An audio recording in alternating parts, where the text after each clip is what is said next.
ketika pikiran menjadi berhala atau penjara dalam hidup kita.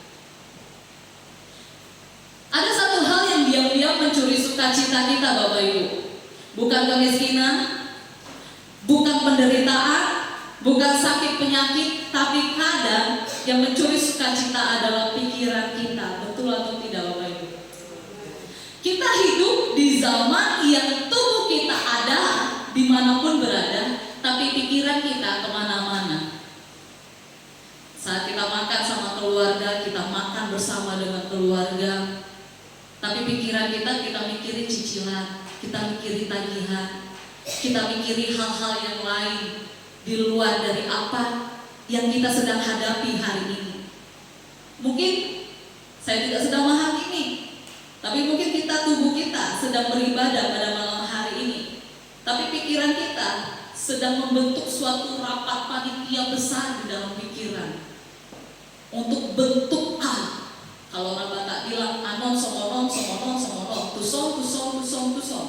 Kalau orang Indonesia bilang nanti kayak gini langkahnya, seperti ini. Betul atau tidak, Bapak Ibu? Bahkan waktu mau tidur pun kita tetap mikir. Kita sudah taruh kepala kita di tempat tidur, masih mikir. Ada di sini yang mau tidur tidak ada pikirannya? Tidak, bukan? Kita pikirkan semuanya. Betul nggak, Bapak Ibu? Badan kita terbaring di kasur, tapi pikiran kita kemana-mana. Next. Oke, stop. Lagi. Oke, stop. Pernahkah pikiran kita tidak berhenti, Bapak Ibu? Saya mau tanya Bapak Ibu secara cepat.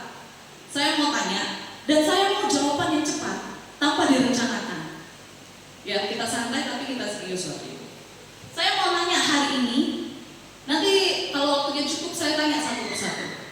Jawabannya cepat, tanpa berpikir. Kita mulai dari Kiki dulu, karena dia udah senyum dari tadi.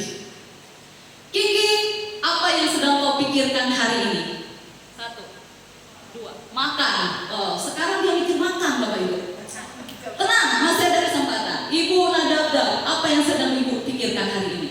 1, 2, 3. Oh, tidak ada yang dipikirkan. Oke, Tante Dewi, apa yang sedang dipikirkan hari ini? 1. Ya, data siswa. Dalam sementara ibadah berpikir data siswa. Oke, Tante Ana, apa yang dipikirkan hari ini? 1. Anak-anak, wes. Inom, apa yang Inom pikirkan hari ini? Keluarga. Ini Opung Dodi, apa yang dipikirkan hari ini? Kesehatan. Cece Aili, apa yang dipikirkan hari ini? Pekerjaan numpuk. Opung Emos, apa yang dipikirkan hari ini? Banyak. Om Dovi, apa yang dipikirkan hari ini? Wes, firman Tuhan. Oma, apa yang Oma pikirkan hari ini? Firman Tuhan. Oke. Friska, apa yang Friska pikirkan hari ini? 1. Waktu. Oh, waktu dipikirkan ya. Enak banget waktu itu dipikir sama Friska terus ya. Oke. Firman, apa yang kau pikirkan hari ini? 1, 2. Tidak ada. Oh, tidak ada. Tante Ulan yang dipikirkan. 1. Yang dipikirkan biaya kuliah anak. Biaya kuliah anak. Oke. Terima kasih untuk kejujurannya. Dan sebenarnya saya mau tanya satu persatu. Oh, satu lagi. Ibu Syanturi, apa yang dipikirkan hari ini? Banyak. Kayaknya transfer dari Opung Enok ya. Banyak yang berpindah ya dari sini ke sini ya. Oke. Dari semua yang saya tanya, hanya 2 orang yang menjawab firman Tuhan. Ini menunjukkan pikiran kita. Oke. Jangan ini jujur ya. Ibu Daniel Simanjuntak, apa yang dipikirkan hari ini? Anaknya. Bayangin. Tapi tidak ada satupun yang memikirkan Tuhan malam ini. Jujur ya, jujur. Karena keterbukaan awal dan kita mau dipulihkan. Benar kan? Iya, tak apa-apa. Kita jujur. Tuhan lebih suka dengan jujur.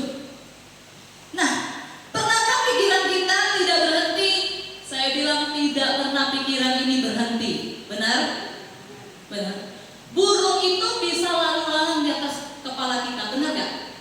Bisa gak dilarang burung itu terbang-terbang di atas kepala? Bisa. Bisa gak? Nggak bisa, betul? Tapi kita bisa mencegah burung itu nggak berak di atas kepala kita. Itulah pikiran. Nah, next, apa yang kita pikirkan? Bagaimana jika saya gagal? Sering kali kita punya pencapaian demi pencapaian. Bagaimana tadi dengan kesehatan saya, dengan keluarga saya? Kalau keluarga saya tidak seperti yang saya mau, nanti akan memalukan, akan membuat kecewa. Ini seringkali yang kita pikirkan. Saya sudah menyembah Tuhan dengan sungguh-sungguh, tapi bagaimana dengan anak saya? Mengapa tidak ikut dengan saya? Contohnya. Next, apa yang dipikirkan lagi? Bagaimana jika terjadi situasi yang buruk? Kadang kita di sini, anak kita di rumah, tiba-tiba kita pikir, tadi di rumah itu kompor belum kumatikan ya. Nanti gimana itu? Kipas angin masih hidup, cucian masih numpuk. Yang ketiga, apa yang salah denganku? Ini yang sering banyak sekali kita, apalagi perempuan, pikirkan. Kalau ada orang sebenarnya lagi pening palanya, vertigo dia, nggak noleh dia karena sakitnya kepalanya, nggak noleh dia. Gini ekspresinya. Tiba-tiba kita pikir, yang kesal kali dia nengok aku. Apa yang salah dengan aku? Kita pikirilah sepanjang malam itu. Si Anu tadi mukanya kayak gini, kita analisa terus. Sampai itu menguasai kita. Benar nggak? Pernah nggak kayak gitu Bapak Ibu? Pernah. Dan yang terakhir, ini yang sering kita pikirkan. Loh, yang terakhir, yang keempat. Nah, bagaimana dengan masa depan saya? Tadi ada bilang anak saya kuliah, uangnya cukup tidak. Bagaimana dengan kedepannya mau jadi apa? Ya kan, Bapak Ibu? Next, kita ini gak bisa dipungkiri, kita hidup di zaman yang penuh dengan ketidakpastian. Dan pikiran kita tempat yang paling bising. Bukan di luar yang bising, tapi dalam pikiran. Betul atau enggak? Suasana di luar boleh gaduh. Kita ikut ke pesta, apalagi pesta orang Batak, itu ribut sekali. Tetapi akan menjadi tenang ketika pikiran kita tenang. Tapi kita masuk ke acara yang paling tenang dalam doa, akan menjadi tempat yang paling ribut ketika pikiran kita bercabang. Haleluya. Next, apa itu overthinking, Bapak Ibu? Overthinking, next, adalah ketika pikiran kita berputar pada masalah, kekhawatiran, atau kemungkinan buruk yang terjadi. Itu overthinking. Belum terjadi sudah kita pikirkan, betul? Bahkan belum pun terjadi kita sudah rencanakan di dalam pikiran kita. Nanti gini, kalau nggak gini. Apa yang terjadi kalau aku ambil tindakan ini? Oh, yang terjadi nanti gak bagus hasilnya, ganti lagi. Itu overthinking, Bapak Ibu. Haleluya. Menurut psikologi, next, psikologi bilang kondisi ini dibilang ruminations, atau pikiran kita tuh berulang-ulang tanpa solusi sebenarnya, Bapak Ibu. Kita belajar sedikit ya. Dan semakin lama semakin tenggelam. Bahaya dari overthinking atau pikiran negatif membuat kita stres, kurang tidur, dan akhirnya depresi melukai diri sendiri. Haleluya. Yang menarik, ternyata yang kita khawatirkan itu sesuatu yang belum terjadi. Bapak Ibu, kita ini sedang menciptakan badai di dalam kepala kita, padahal cuacanya lagi cerah. Itu yang dilakukan oleh manusia. Tapi saya mau kasih tahu, ini bukan bukan persoalan psikologi saja, ini persoalan roh di dalam roh kita. Oke? Next. Kenapa kita overthinking? Karena kita ingin tahu semua jawaban sebelum Tuhan bertindak. Mengapa manusia maunya pikirannya berlebihan? Karena manusia itu pada dasarnya tidak sabaran. Betul. Saya dan saudara itu pada dasarnya tidak sabaran. Kalau suatu hari saya bilang kepada Tessa, nanti tentang BP saya, nanti aku kasih surprise sama kamu. Jujur Tessa, kamu bodoh amat atau penasaran dengan surprise itu? Penasaran kan? Kalau bisa nanya apa ya kira-kira nerka ya. Itu manusia itu nggak sabaran Bapak Ibu. Kita itu ingin tahu jawabannya sebelum Tuhan bertindak, itu overthinking. Kita itu ingin pegang kendali atas sesuatu yang belum pernah terjadi. Makanya di dalam Mazmur 46 Tuhan bicara dalam Mazmur 46. Waktu itu firman Tuhan datang kepada Bani Korah, di situ terjadi guncangan yang hebat, hal-hal yang sangat menakutkan. Tetapi Tuhan bilang dalam Mazmur 46 dibilang apa? Diam dan ketahuilah bahwa akulah Allah. Kita sudah pernah melewati fenomena yang namanya COVID-19, betul? Ada di sini yang tidak overthinking ketika COVID-19 melanda? Waktu terjadi lockdown, new normal ya dulu ya, terjadi karantina besar-besaran. Apa yang akan terjadi nanti kalau lockdown terjadi? Saya nggak bisa makan, saya nggak bisa kerja, usaha bakal bangkrut, tutup semuanya. Tapi sampai detik ini Tuhan pelihara kita. Apa yang dalam pikiran kita nggak terjadi ternyata. Tuhan punya rencana yang indah sampai detik ini dalam pemeliharaan Tuhan. Mazmur 46 ayat 10 kita akan baca. Sama-sama kita bangkit berdiri, Bapak Ibu. Mazmur 46, kalau dalam Alkitab elektronik ayat 10, kalau di dalam Alkitab buku ayat 11. Sudah dapat? Ya, di atas juga ada. 1, 2, 3, ya. Diamlah dan ketahuilah bahwa akulah Allah. Haleluya. Saudara duduk Bapak Ibu Saudara terkasih. Tuhan bilang di tengah-tengah kebisingan pikiran kita, Tuhan bilang diam dan ketahuilah bahwa akulah Allah, kata firman Tuhan. Next, kata diam itu berasal dari bahasa Ibrani yaitu rapah, bukan Rafa ya. Kalau Rafa, Yehova Rafa, Yesus menyembuhkan. Tapi kata diam di sini pakai kata rapah, ada H di belakangnya. Apa itu rapah? Satu, melepaskan. Tuhan minta kita di dalam segala yang kita pikirkan, Tuhan mau kita lepaskan kendali di tangan kita dan taruh dalam tangan Tuhan. Haleluya. Tuhan bilang lepaskan. Pernah ada dengar lagu segala perkaraku kuserahkan padamu? Apa? Allah pembelaku. Lagu baik yang kedua. Segala khawatirku kemana? Ku taruh di kakimu. Apa? Allah pelihara. Mengapa lirik ini dibilang khawatir itu ditaruh di kaki Tuhan? Kenapa khawatir itu nggak ditaruh di tangan Tuhan? Ada yang bisa jawab, Bapak Ibu? Kenapa harus di kaki?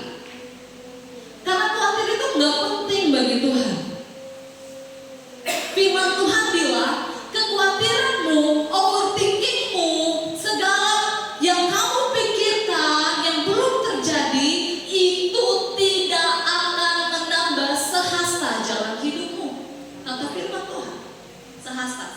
satu langkah. Kita mikirkan sedemikian rupa ruwet dalam pikiran, gak bisa buat kita satu step maju untuk Tuhan. Makanya Tuhan bilang taruh di kaki Tuhan. Hancurkan, karena hanya Tuhan yang mampu membuat kita untuk keluar. Kata Tuhan bilang lepaskan, diam. Yang kedua arti kata rama atau diam, kendurkan, berhenti berjuang sendiri. Berhenti berjuang sendiri. Kamu gak bisa lakukan ini seorang diri. Nanti saya akan kasih satu contoh Alkitab, si paling overthinking dalam Alkitab. Nanti kita akan belajar sama-sama. Tuhan bilang berhenti berjuang sendiri. Kamu gak bisa berjuang sendiri dalam semua kerunyuman pikiranmu. Pikir A, B, C, D, ada kotak-kotak dalam pikiran. Kita perlu Tuhan untuk mengendalikan semuanya dalam hidup kita. Dan yang ketiga, coba belajar kendurkan genggaman. Orang yang biasanya overthinking itu ekspektasinya atau harapannya tinggi terhadap seseorang. Dia tuh mau orang tuh seperti yang dia mau. Tuhan bilang apa? Dia berarti kendurkan genggaman. Taruh genggaman itu, kendali itu di dalam tangan Tuhan.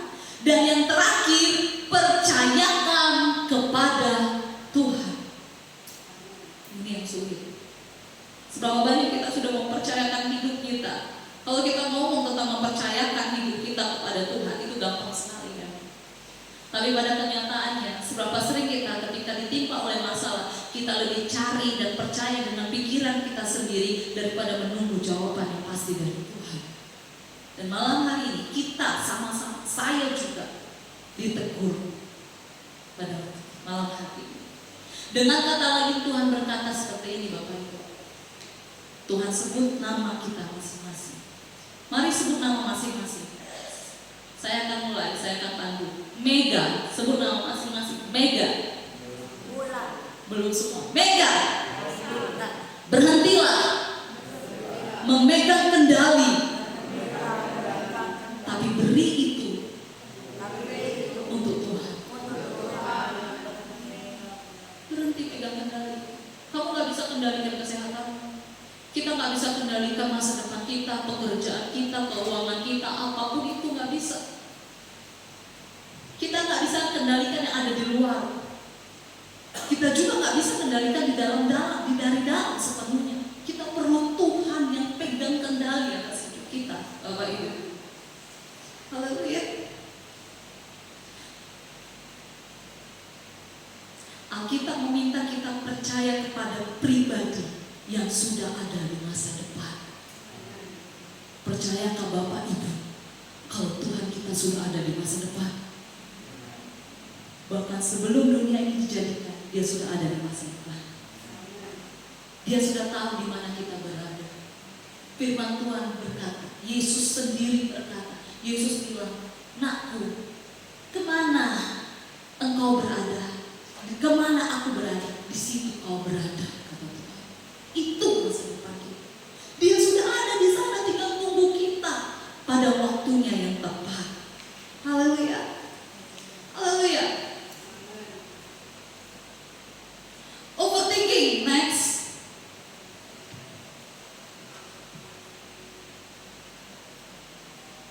Overthinking adalah bentuk halus dari kesombongan. Tadi sudah kita bahas. Mengapa overthinking disebut bentuk halus dari kesombongan? Next. Karena ketika kita terus memikirkan, menimbang, dan mengontrol hidup kita, sebenarnya kita sedang berkata, "Saya tahu, saya bisa." Padahal kebenarannya apa Bapak Ibu? Kita nggak tahu apapun. Gak ada yang tahu. Setelah dari sini pun ada yang tahu. Nanti pulang kita ketemu siapa, ngapain, ada yang tahu? Gak ada yang tahu. Kita gak bisa mengendalikan semuanya. Dan hanya Tuhan yang pegang kendali. Serapa sering kita sombong di hadapan Tuhan. Pura-pura kita mau bisa pegang kendali sementara gak bisa. Terhadap anak, kesehatan, keluarga, atau apapun itu Bapak Ibu.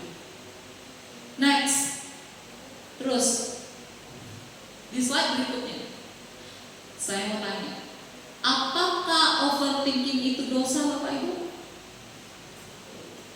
Siapa yang setuju overthinking itu tidak dosa, angkat tangan.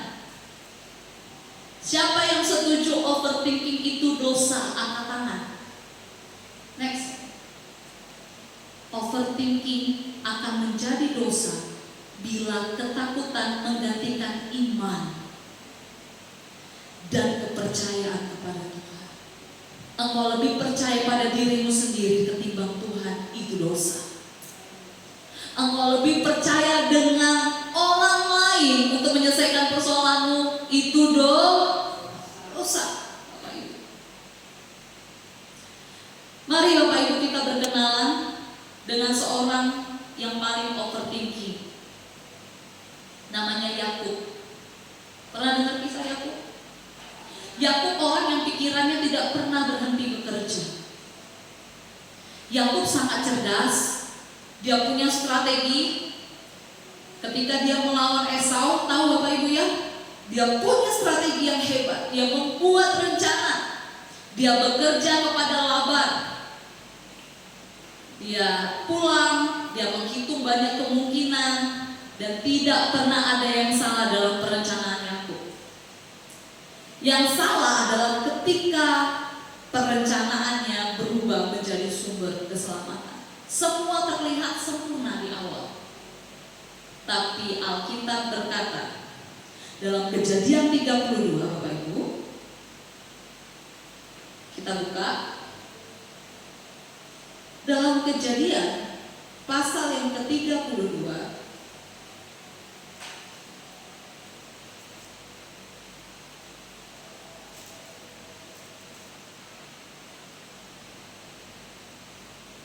Saya lupa tulis ayatnya. Oh ini, di ayat yang ke-6 saya akan baca. Kemudian pulanglah para utusan itu kepada Yakub dan berkata, kami telah sampai kepada kakakmu, kepada Esau, dan ia pun sedang di jalan menemui engkau, diiringi berapa? Oleh 400 orang. Waktu dia dengar kakaknya yang dulu dia tipu datang dengan 400 orang, pikirannya dipenuhi dengan ketakutan. Alkitab berkata di Kejadian 32 ayat 7, lalu sangat takutlah Yakub dan merasa sesak hati. Perhatikan urutannya Bapak Ibu. Belum terjadi apa-apa, betul? Esau tidak menyerang, betul? Belum ada pedang yang diangkat oleh Esau, tetapi Yakub sudah hancur duluan dalam pikirannya. Itulah overthinking. Overthinking membuat kita mengalami penderitaan 2 kali. Yang pertama, terjadi di pikiran. Yang kedua, dan kalau memang itu terjadi, bukankah kita sudah kalah 2 kali? Betul? Overthinking membuat kita melihat ancaman lebih besar daripada Allah. Ini yang dialami oleh Yakub. Yakub mulai buat strategi. Dia membagi rombongan. Dia menghitung kerugian. Dia tahu siapa yang paling depan. Dia tahu persembahan-persembahan kepada Esau. Siapa tahu dia luluh hatinya. Dia tahu juga penjaga. Bahkan dia tahu dirinya sendiri di paling belakang. Itu overthinking. Jadikan dia pengecut. Dia tahu di belakang. Dia berpikir kesimpulannya, gimana kalau Esau bunuh aku? Yakub lupa bahwa Tuhan sudah ngomong di Betel. Waktu Yakub tidur, dia mimpi, Tuhan bilang apa? Yakub, aku akan menyertai engkau. Kalau Tuhan bilang Tuhan akan menyertai Yakub, itu janjinya terjadi tidak, Bapak Ibu? Terjadi. Tapi dia lupa. Dia lupa akan penyertaan Tuhan. Overthinking membuat kita memperbesar setiap persoalan, tapi kita lupa akan janji Tuhan. Iman tidak menyangkal adanya masalah, Bapak Ibu. Tetapi iman melihat Allah lebih besar daripada masalah itu. Haleluya. Tuhan gak mengubah keadaan Yakub terlebih dahulu, betul? Dia gak ubah. Dia gak selesaikan persoalan Yakub, tidak. Tuhan gak turun tangan untuk menyelesaikan. Dia gak menghentikan Esau. Tidak. Di Alkitab tidak ditulis betul Yakub menghentikan Esau, Tuhan menghentikan Esau. Tuhan tidak langsung mengubah situasi. Justru Tuhan mengajak Yakub bergumul semalam suntuk. Kenapa? Karena musuh terbesar Yakub itu bukan Esau, Bapak Ibu. Tapi musuh terbesarnya adalah dirinya sendiri dengan pikirannya. Tuhan mengajar bahwa kemenangan itu lahir dari penyerahan kita. Haleluya. Di sungai Yabok, Yakub tidak lagi mengandalkan pikirannya. Semua yang aku tahu, Tuhan, aku sudah tahu, nggak bisa lagi aku lakukan apapun. Dan ketika dia bergumul di hadapan Tuhan, dia keluar menjadi pribadi yang berbeda, bahkan pincang. Dia tidak lagi disebut penipu Yakub, tapi dia disebut pilihan Tuhan, umat Tuhan Israel. Dan tahukah Bapak Ibu, keesokan harinya Esau datang. Esau datang bawa pedang tidak? Tidak. Apa yang dibawa? Dia membawa pelukan. Apa yang ditakutkan oleh Yakub? Apa yang dikira ancaman bagi Yakub? Itu tidak terjadi. Begitu cara Tuhan bekerja atas hidup kita. Seringkali kita berpikir terlalu jauh sekali, sementara Tuhan sudah siapkan yang manis di depan kita. Jangan sampai dalam pikiran itu kita tidak bisa melihat jalannya Tuhan, Bapak Ibu. Yakub tidak tidur, dia cemas semalam-malaman. Ada pernah Tuhan bilang gini, mengapa kau menyusahkan hatimu? Berharaplah kepada Tuhan. Mengapa kau tertekan, kata firman Tuhan kepada Bani Korah? Namun kenyataannya berbeda. Saya akan tutup dengan pengalaman yang saya alami. Saya pernah mengalami overthinking yang sangat overthinking. Bahkan saya pernah menghubungi teman saya yang ada di Jakarta. Dia seorang psikiater juga, psikolog anak. Saya bilang, saya ceritakan semua. Beliau mengatakan, gini aja Cong. Dia manggil saya Mencong karena dia dulu teman saya di Medan. Saya tuh dipanggil Mencong kalau di sana. Cong, gini aja. Kamu buat jurnal deh. Kamu buat jurnal, kamu tulis dengan ini, apa yang kamu lihat ini, analisa semuanya yang di pikiran yang saya lakukan. Dan itu nggak membuat saya keluar dari situ. Sampai suatu hari saya datang, saya ingat firman Tuhan.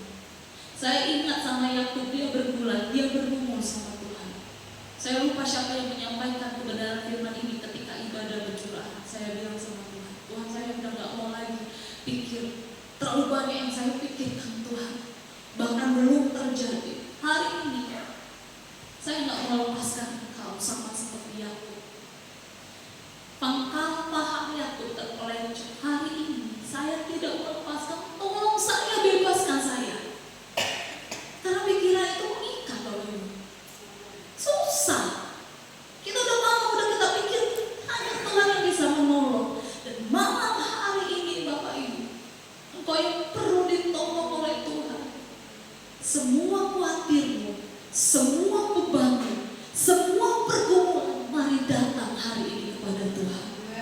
Bawa di hadapan Tuhan dan Tuhan buat. Tuhan ajar, kamu gak bisa ubah orang. Turunkan ekspektasimu kepada orang. Kamu gak bisa ubah, tapi Tuhan bisa ubah hati kita.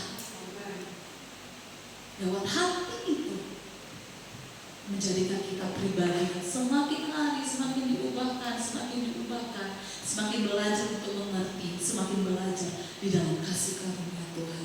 Puji Tuhan, Bapak Ibu. Saya tidak akan memperpanjang kebenaran firman Tuhan.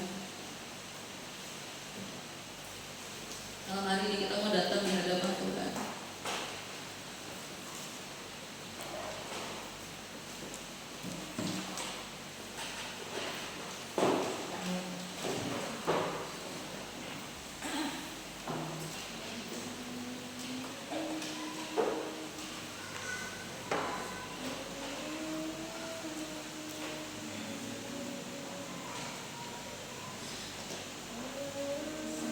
Waktu Yakub takut,